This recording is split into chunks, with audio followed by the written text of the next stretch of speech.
हरियाणा की हर अपडेट के लिए बेल आइकन दबाएं और सब्सक्राइब करें STV हरियाणा न्यूज।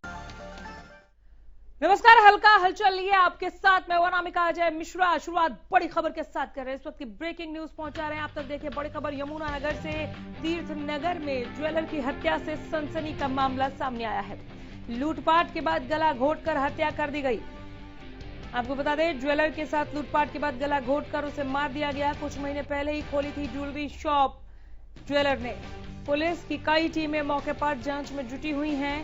कार्रवाई जारी है पुलिसिया तौर पर। यमुना नगर से बड़ी खबर, यमुना नगर के तीर्थ नगर में ज्वेलर की हत्या से सनसनी का माहौल है। लूटपाट हुई और लूटपाट के बाद ज्वेलर की गला घोटकर हत्या कर दी गई। कुछ महीने पहले ही खोली थी ज्वेलरी शॉप। पुलिस की कई टीमें मौके पर जांच में जुटी। ये बड़ी खबर पहुंचा रहे हैं आप तक। यमुना नगर से बड़ी खबर, तीर्थ नगर में ज्वेलर की हत्या से सनसनी का माहौल। तीर्थ नगर में लोग इस वक्त सख्ते में हैं, डरे हुए हैं, सनसनी का माहौल है। यहां एक ज्वेलर के साथ लूटपाट हुई और ना सिर्फ लूटपाट बल्कि लूटपाट के बाद गला घोटकर उसे मौत के घाट उतार दिया गया। कुछ महीने पहले ही आपको बता दें कि इस ज्वेलर ने यहां पर एक दुकान खोली थी, ज्वेलरी शॉप खोली थी। बहरहाल पुलिस के संज्ञान में है मामला और पुलिसिया तौर पर जांच जारी है। कई टीमें गठित कर दी हैं पुलिस ने, जांच में जुट गई है। सुमित ओबरॉय हमारे संवाददाता जुड़ गए हैं ज्यादा जानकारी के साथ। सुमित, विस्तार से बताएं ये पूरी खबर। जी, ये पूरी की पूरी जो घटना है, जो हत्या का ये पूरा मामला सामने आ रहा है, ये तीरथ नगर स्थित माश कुंबरी ज्वेलर्स है। और जानकारी के अनुसार 2-3 महीने पहले ही ये ज्वेलरी शॉप खुली थी। और जो ये ज्वेलर था, ये अपनी सास के साथ उनके परिवार में रहता था। और विजयनगर के अंदर जो कल जब परिवार के लोगों ने फोन किया, देर रात तक जो है ज्वेलर द्वारा बताया गया कि कुछ ग्राहक हैं और उसके बाद जो है कुछ देर बाद ही आऊंगा, लेकिन देर रात तक जो है ज्वेलर घर नहीं लौटा। और सुबह जब परिवार वालों को और फोन भी उसके बंद हो गए और परिवार को सुबह इस मामले की जब सूचना मिली तो तब उसकी हत्या हो चुकी थी। और परिवार मौके पर पहुंचा और पुलिस की कई टीमें मौके पर पहुंची और गला घोटकर जो है ज्वेलर की हत्या की गई। और परिवार फिलहाल ये कहना है कि किसी से रंजिश नहीं है। वहीं सीन ऑफ क्राइम और यमुना नगर के जो कई पुलिस अधिकारी हैं वो भी मौके पर पहुंचे थे और पूरे मौके का उन्होंने जायजा लिया। और उनका कहना है कि धारा 302 के तहत जो है अज्ञात के खिलाफ हत्या का मामला दर्ज कर लिया गया है और शव का पोस्टमार्टम करवाया जाएगा। और जल्द ही इस हत्या के पीछे कौन है उसको पूरी जांच की जा रही है और जल्द ही जो हत्या आरोपी हैं उनको भी गिरफ्तार किया जाएगा। फिलहाल मौके पर जो है यहाँ पर जांच की जा रही है कि आखिर किस कारण से जो है ज्वेलर की हत्या हुई, क्योंकि अभी 2-3 महीने पहले ही नगर के अंदर इस ज्वेलर द्वारा जो है यहाँ पर ज्वेलरी शॉप खोली गई थी। और साथ ही साथ जो इस हत्या के साथ साथ ये भी बताया जा रहा है कि दुकान के अंदर पड़ा सोना चांदी जो है वो भी लूटा गया है। जी सुमित, किस एंगल से पुलिस जांच कर रही है? मर्डर के एंगल से, लूट के इरादे से आए और मार दिया, या फिर सोची समझी साजिश थी और लूट का एक रूप दिया गया इसे? पुलिस इस पूरे मामले में जो है विभिन्न पहलुओं पर जांच कर रही है, क्योंकि जिस प्रकार से दुकान का सामान भी बिखरा हुआ था और ऐसा कहा जा रहा है कि दुकान के अंदर से जो है सोना और जो है चांदी वो भी लूटी गई है। और लूटपाट के बाद जो हत्या की गई है, लूटपाट के साथ जो हत्या का एंगल है उस पर भी पुलिस कर रही है और साथ ही साथ विभिन्न पहलुओं पर जांच कर रही है। जो किस वजह से वो आया और कौन से ऐसे ग्राहक थे जो, और तो पूरे जो कई एंगल हैं इसको लेकर जो है पुलिस की कई टीमें यहाँ पर जांच कर रही है ताकि जो है इस हत्या का खुलासा हो सके। फिलहाल क्योंकि यहाँ आसपास के जो दुकानदार हैं, फिलहाल जो सुबह का समय है, बाजार भी यहाँ पर बंद है, आसपास के दुकानदारों से भी जो है पुलिस की कई टीमें पूछताछ करेंगी और कई जो तथ्य हैं फिर और निकलकर सामने आएंगे। फिलहाल जो है शव को पुलिस ने कब्जे में लेकर जो है सिविल अस्पताल भेज दिया, जहाँ पर उसका पोस्टमार्टम करवाया जाएगा। जी चलो, बहुत शुक्रिया। हालांकि जांच का विषय है कि ऐसा कैसे हो सकता है कि वहां सीसीटीवी फुटेज ना हो, और सीसीटीवी फुटेज अगर हाथ लगी है तो उसमें पुलिस के हाथ क्या पहुंचा है। जब ये वारदात हुई उस वक्त आसपास की दुकानें बंद थी क्या? दुकानदारों ने कुछ बताया? कोई तो चश्मदीद होगा। ये अपडेट जाने के लिए लौटूंगी। फिलहाल बहुत शुक्रिया।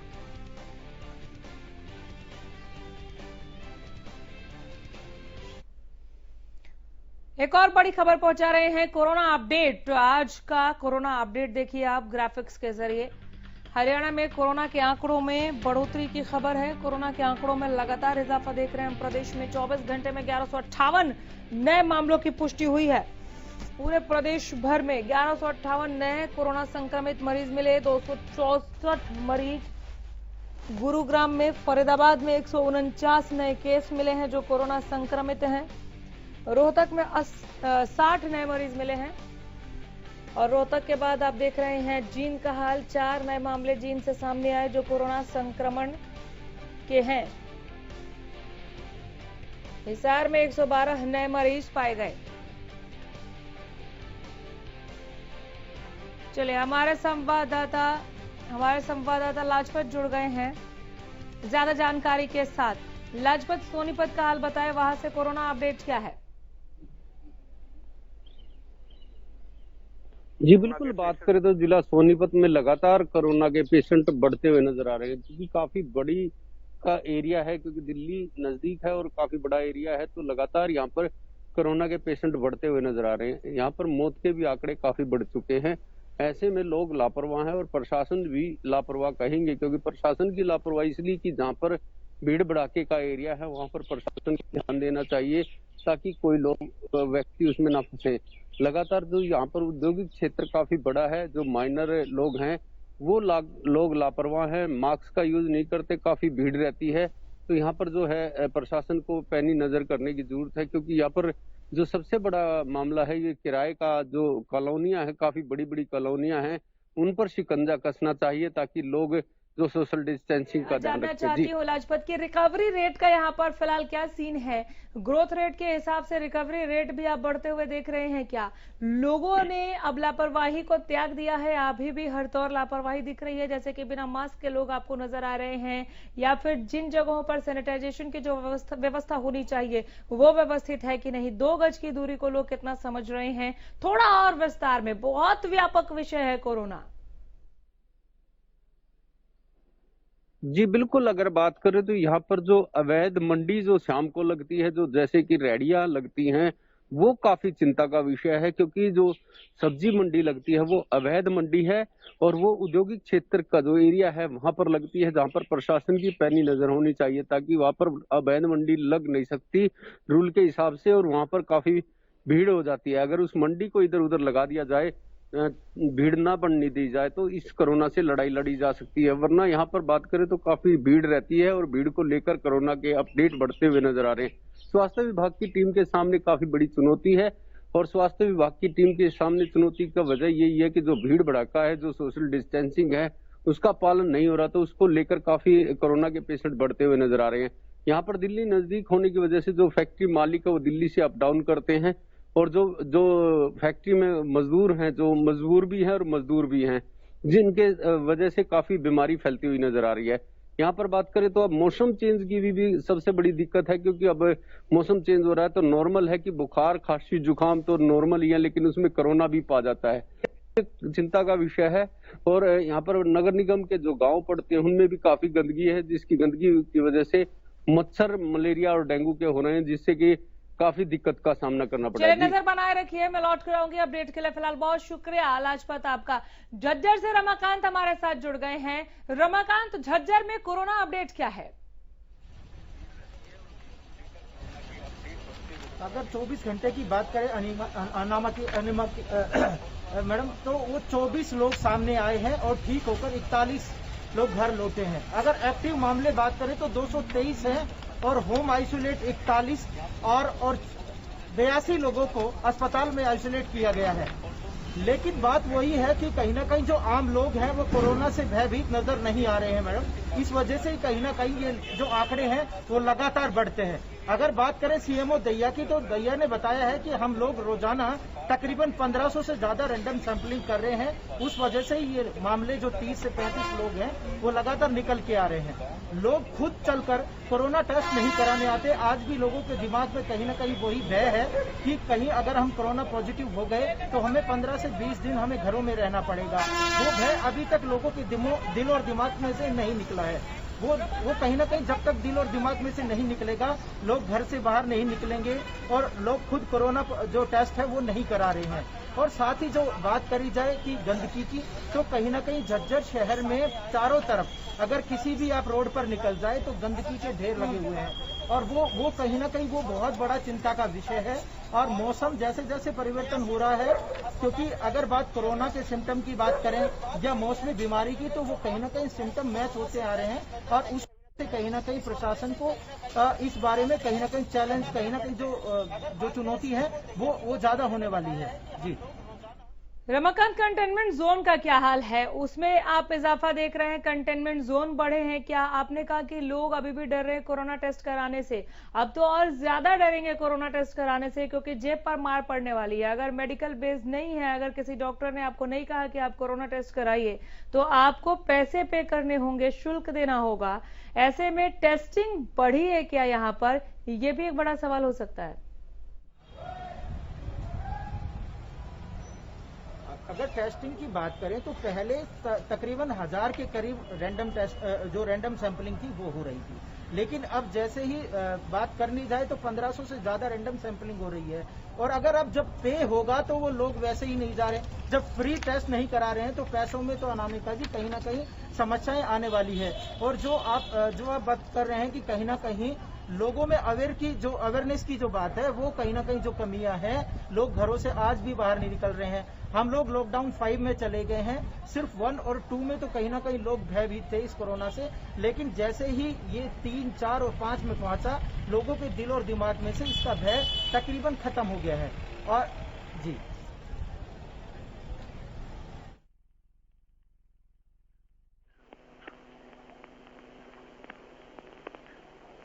रेट जिस तरह से आप देख रहे हैं, रिकवरी रेट में भी बढ़ोतरी नजर आ रही है क्या आपको?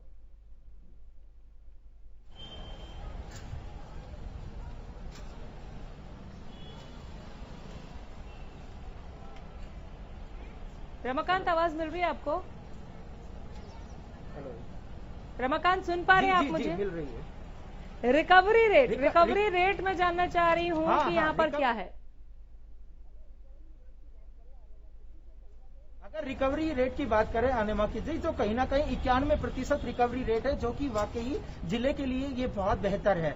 लेकिन जो चीजें है वो कहीं ना कहीं जो सब्जी मंडी की बात करें या कहीं उनकी बात करें, तो यहाँ पर कहीं ना कहीं इन लोगों को जो समझदारी है वो दिखानी पड़ेगी। लेकिन रिकवरी रेट की बात करें तो हाल फिलहाल में जिला 91% रिकवरी रेट के साथ सबसे बेहतर है। जी बहुत शुक्रिया, नजर बनाए रखिए। मैं लौट कर आऊंगी अपडेट के लिए। हिसार का रुख करेंगे, हमारे संवाददाता अनूप कुंडू हमारे साथ जुड़ गए हैं ज्यादा जानकारी लिए। कोरोना अपडेट हिसार का बताएं अनूप। अनामिका जी, अगर हम हिसार की बात करें तो बीते जो 24 घंटे है उसमें 112 नए मामले अंकित किए गए हैं। मौत का आंकड़ा है जो लगातार वो बढ़ रहा है। अब तक हिसार में 87 लोगों की मौत हो चुकी है कोरोना से। और यहाँ का अगर रिकवरी रेट की बात की जाए तो 86% रिकवरी रेट है। 932 मामले ऐसे हैं जो अभी भी जिले में एक्टिव है। हालांकि प्रशासन द्वारा पुख्ता इंतजाम किए जा रहे हैं, लेकिन उसके बावजूद भी लगातार जो है हिसार में कोरोना पॉजिटिव आंकड़ों की संख्या बढ़ती जा रही है। जी, आंकड़ों की संख्या बढ़कर कहां तक पहुंची है? कितने अभी एक्टिव केस है? कुल मामले कितने सामने आए? उपचाराधीन कितने लोग हैं, यानी वही एक्टिव केस? कितनी मौतें हुई हैं वो भी बताएं। और किस आयु वर्ग को ज्यादा अपनी चपेट में यहां पर ले रहा है कोरोना? अगर हम आयु वर्ग की बात करें तो ये अधिकतम बुजुर्गों को का जो आंकड़ा सामने आया है, या लोग हैं जिनके पहले से किसी बीमारी से वो ग्रस्त थे, तो उन लोगों का ज्यादातर मौत के आंकड़े में नाम आया है। इसके अलावा अब तक 87 कुल मौतें यहाँ पर हो चुकी है और 932 एक्टिव ऐसे मामले हैं जो अभी भी जिले में हैं। इसके अलावा अगर हम पूरे इसकी बात करें कि कोरोना से जो प्रभावित हैं लोग, उनको बार बार जिस प्रकार से ट्रीटमेंट दिया जा रहा है, तो सिविल हॉस्पिटल के अलावा प्राइवेट हॉस्पिटलों में भी ऐसी लोग हैं जो अब ज्यादातर ठीक हो रहे हैं। और ऐसा ही आंकड़ा अब सिविल हॉस्पिटल का भी देखने को मिलता है। जी चले, बहुत शुक्रिया, ऐसे ही नजर बनाए रखिए। अपडेट के लिए मैं जरूर लौटूंगी। फिलहाल बहुत धन्यवाद आपका। कैथल का हाल जानने के लिए रुख करेंगे विपिन शर्मा की तरफ। विपिन, आपसे जानना चाहती हूँ, कैथल में कोरोना का इस वक्त क्या सीन चल रहा है? लगातार पैर पसारते हुए आप देख रहे हैं, या लोगों की सजगता ने, जागरूकता ने इसकी कड़ी को, इसकी चेन को तोड़ने में कुछ हद तक सफलता पाई है? जी, आपको बता दें कि कैथल में अब तक 2640 कोरोना के मामले सामने आ चुके हैं, जिसमें से आप 2115 ठीक हो चुके हैं और 41 कैथल में मौतें हो चुकी हैं। और अभी हम 104 एक्टिव केस कैथल में हैं। रही बात सजगता की, सजगता नहीं है, कहीं कोई मास्क का प्रयोग नहीं करता। सिर्फ पुलिस जिनके विदाउट मास्क बाइकों के चलान तो काटती है, इससे ज्यादा कहीं सरकार की तरफ से कोई सजगता वाली बात नजर नहीं आई। हाँ, मैं अपने दर्शकों को एक बात हरियाणा न्यूज के माध्यम से बताना चाहूंगा कि कुछ लोग डर की मारी टेस्ट नहीं करवाते थे कि उनके घर के आगे अगर पॉजिटिव आ गए तो एक हरा पोस्टर लगा दिया जाएगा या उनके घर के आगे बांस टांग दिए जाएंगे। सरकार ने यह निर्णय वापस ले लिया है। अब कोरोना कोई पॉजिटिव आता है तो उसके घर के आगे कोई पोस्टर नहीं लगाया जाएगा, ना ही कोई बांस टांगे जाएंगे, ताकि लोगों को संदेश जाए कि ज्यादा से ज्यादा लोग अपने टेस्ट करवाएं ताकि इस बीमारी का संक्रमण से बचा जा सके। विपिन, पोस्टर नहीं लगेंगे अब, लेकिन अब पैसे देने होंगे अगर आप टेस्ट कराने पहुंच रहे हैं। नहीं, अगर आपको शंका है और आप कोविड-19 पॉजिटिव है या नेगेटिव ये जानने के लिए आप पहुंचते हैं तो आपको फी देना होगा, आपको पैसे देने होंगे जो निर्धारित किए गए सरकार की तरफ से, प्रशासन की तरफ से। अब पहले की तरफ फ्री में टेस्ट नहीं होंगे, तो क्या टेस्ट कराने वालों की संख्या बढ़ी है या फिर अब लोग परेशान हो रहे हैं? सरकारी अस्पताल में जो रैपिड टेस्ट है वो आज भी फ्री है, लेकिन अगर उनको दूसरा टेस्ट करवाना है तो उसके लिए 640 रुपए की फीस है। इसके साथ साथ कुछ लोग सरकारी अस्पताल में, कैथल की बात करूंगा तो टेस्ट नहीं करवाना चाहते थे, उसके लिए एक प्राइवेट अस्पताल में भी इसकी फैसिलिटी कर दी गई है कि जो लोग चाहे वहां टेस्ट करवा सकते हैं। अगर वहां अपना इलाज करवाना चाहे तो वहां करवा सकते हैं। घर पे रह के होम आइसोलेट होना चाहते हैं तो होम आइसोलेट हो सकते हैं। हाँ, जो फीस रख दी गई है ये थोड़ा ठीक नहीं किया है, क्योंकि लोगों के ऊपर बेवजह अगर हम टेस्ट करवाने जाते तो लगभग 1000 से 2000 रुपए तक का बोझ पड़ जाता है और हर व्यक्ति इस बोझ को सहन नहीं कर सकता। चलिए, बहुत शुक्रिया विपिन, इस तमाम जानकारी के लिए बहुत धन्यवाद आपका। ऐसे ही नजर बनाए रखिए, अपडेट के लिए मैं जरूर लौटूंगी। और एक बड़ी खबर पहुंचा रहे सिरसा से, इस वक्त की ब्रेकिंग न्यूज देखिए। बड़ी खबर सिरसा से, सूटकेस के अंदर मिला युवती का शव। सूटकेस के अंदर युवती का शव मिला है। पुलिस ने माइनर से युवती का शव बरामद किया है जो एक सूटकेस में बंद था।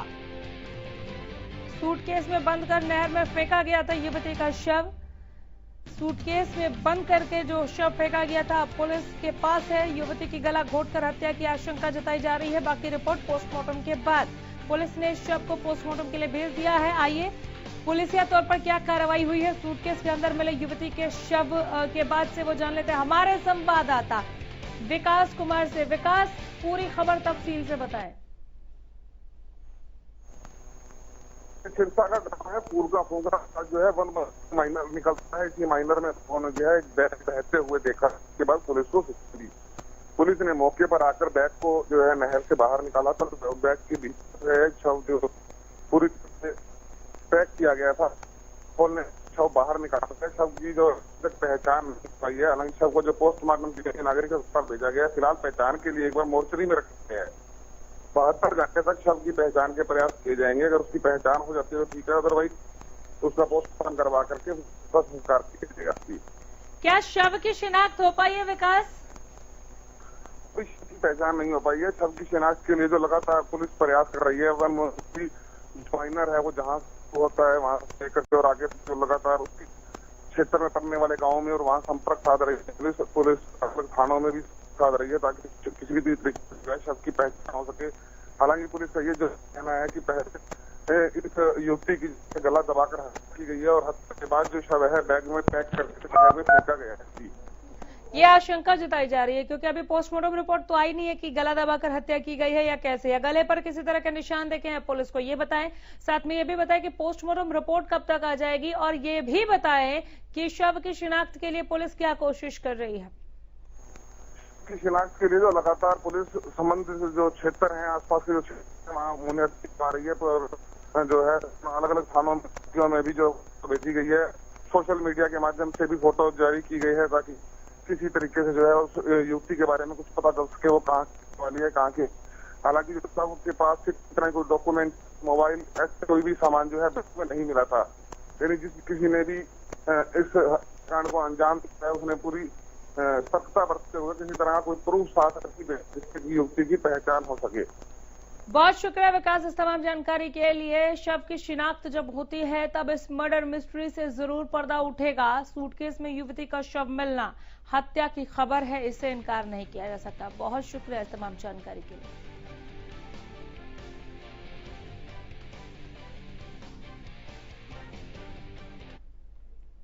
एक और बड़ी खबर पहुंचा रहे हैं, ये दूसरी ब्रेकिंग न्यूज देखिए। बड़ी खबर कालावली से, आड़ती और मजदूर यूनियन का धरना, तस्वीरों के साथ बड़ी खबर।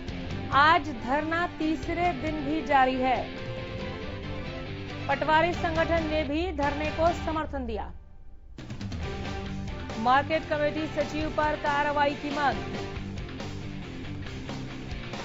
कालावली से बड़ी खबर, आड़ती और मजदूर यूनियन का धरना। तस्वीरें देखिए आप, नारेबाजी करते हुए धरने का ये तीसरा दिन, आज तीसरे दिन भी ये धरना जारी है। पटवारी संगठन ने भी अब इस धरने को अपना समर्थन दे दिया है। जगदीश प्रजापति हमारे संवाददाता लाइव जुड़े हमारे साथ ताजा जानकारी लिए हुए। जगदीश, आड़ती और मजदूर यूनियन के आज तीसरे दिन धरने को लेकर क्या अपडेट है आपके पास? जी नामिका, बिल्कुल अगर बात की जाए कालाबाली की, तो कालाबाली जो सरकार के द्वारा धान जो है और कपास की फसल उसको सीधा खरीद को लेकर मजदूर शुक्रवार को जो धरना दिया था उसको लेकर मार्केट कमेटी के सचिव मेजर सिंह ने किसानों को आक्रोशित करते हुए कह दिया कि किसान जो मजदूर है इन पर ट्रैक्टर चढ़ा दो, अपने आप पीछे हट जाएंगे। उसको लेकर जो मजदूर है वह आक्रोशित हुए और मार्केट कमेटी के आगे जो धरना दे दिया और धरना तीसरे दिन में प्रवेश कर गया है। जगदीश प्रजापति, मजदूरों पर ट्रैक्टर चढ़ाने के लिए किसने कहा? मार्केट कमेटी के सचिव मेजर सिंह पर आरोप लगाए और उन्होंने कहा कि जो ट्रैक्टर है वो किसान जो है व्यापारी व मजदूरों पर चढ़ा दे, वो साइड हट जाएंगे, धरना है जो खुल जाएगा। उसको लेकर मजदूर आक्रोशित हुए और मार्केट कमेटी में जो गेट को ताला लगाकर उन्होंने धरना है जो जारी कर दिया। उनको व्यापारी एसोसिएशन की ओर से भी कल समर्थन कर दिया गया है। कमेटी के सचिव की ओर से कल थाना कालावली में आप वहीं पर मौजूद हैं, भी मैं लाइव तस्वीरें देख रही हूं। जरा इन मजदूरों से आप बात कीजिए और इनकी मांगे हम तक पहुंचाइए। क्या आरोप है ट्रैक्टर चढ़ाने को लेकर, किन्होंने और किस वजह से कहा, ये भी इनसे बातचीत में आप खुलकर हमारे सामने लेकर आइए। आगे का स्टैंड क्या रहेगा, चूंकि आज तीसरा दिन है धरने का और अभी तक कुछ कार्रवाई हुई नहीं है, सुनवाई हुई नहीं है, तो जरा बातचीत कीजिए इनके साथ। जी बिल्कुल, जी बिल्कुल। अगर ट्रैक्टर जो चढ़ाने की बात है वो किस व्यक्ति ने कही और आपका क्या स्टैंड रहेगा आगे अगर उन पर कार्रवाई नहीं होती तो? ट्रैक्टर चढ़ाने की यही बात है। हम मजदूर वहाँ इकट्ठे होकर के बैठे थे और वहाँ पे एसडीएम साहब आ गए थे। एसडीएम साहब ने हमको दफ्तर में बुला लिया वहाँ पे, और दफ्तर के अंदर हम बात कर रहे थे। वहाँ पे हमारे 10 लोग मजदूर वहाँ पे खड़े हुए थे, बैठे हुए थे वहाँ पे। जब वो किसान आए तो किसानों को वो बोले भी ट्रैक्टर लेकर के सीधे इनके ऊपर चढ़ा दो और ये वहां से आप ही भाग जाएंगे और हट जाएंगे, आप इनके ऊपर ट्रैक्टर चढ़ा दो। अगर इन्होंने हम मजदूरों को ये 2-3 बारी पहले भी पुट्ठा और गलत बोल चुके हैं, हमने उसका कोई स्टेप नहीं उठाया। और जब अब इस फैक्ट्री ने हमको मारने की बात ही कर ली, अभी मजदूरों को कुछ लोग तो जब मारने की बात की है, हम इसका विरोध करते हैं और जब तक इस पे एफआईआर। चलिए जगदीश, बातचीत को ऐसे ही जारी रखिए, लेकिन इन्होंने मास्क नहीं पहना हुआ, ऐसे में बहुत जरूरी है कि आप इनसे 2 गज की दूरी बनाएं और आप भी मास्क पहनकर ही बातचीत करें। जो भी बातचीत रहेगी हम तक जरूर पहुंचाएं। फिलहाल बहुत धन्यवाद आपका इस तमाम बातचीत के लिए, जानकारी के लिए, और इसी के साथ यही रुकेंगे। देखते रहिए हरियाणा न्यूज। नमस्कार।